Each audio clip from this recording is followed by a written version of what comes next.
जय गुरुदेव मित्रों, मैं ज्योतिषी जितेंद्र रावल। कल हमने सुना कि उपवास कितने प्रकार के होते हैं। उनमें से आज एक दो उपवास के हम बताएंगे कि किस हिसाब से वो उपवास होते हैं और उनकी तपस्या करने से क्या फल मिलता है। जैसे हम सोना रहता है, सोने को गलाकर हम आग में तपाते हैं तो वो एकदम निर्मल कोमल हो जाता है, कुंदन बन जाता है। इसी प्रकार अगर हम इंसान भी तपस्या के अग्नि में हम खुद को तपाते हैं तो हमारा मन भी पवित्र हो जाता है और विवेकवान बन जाता है। आज हम बात करेंगे अस्वाद तप।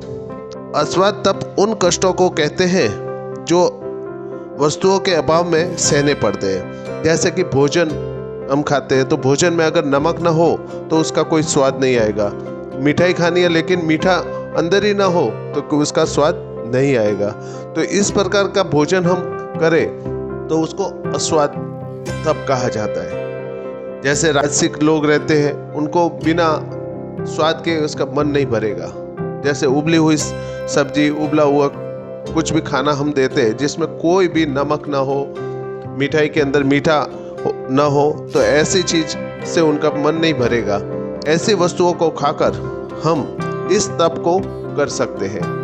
पहले एक सप्ताह में करना चाहिए, फिर एक महीना, फिर एक ऋतु। इस तरह से धीरे धीरे इस तप को बढ़ाना चाहिए, ना कि एक साथ में करना चाहिए। इस प्रकार का तप करने से आप अपने जीवन को सात्विक शक्ति के द्वारा उज्जवल बना सकते हैं। यह अस्वाद तप था। अब आपसे बात करेंगे तितिक्षा तप। तितिक्षा तप सर्दी या गर्मी के कारण शरीर को जो कष्ट सहने पड़ते हैं उसको तितिक्षा तप कहते हैं। जैसे सर्दी है तो सर्दी के अंदर आपको एक धोती और एक गमछा, यही दो चीज रखनी पड़ेगी, ना कि आप रुई का कंबल ओढ़ के सो, ओढ़ के बैठो, स्वेटर पहनो। ऐसा नहीं होना चाहिए।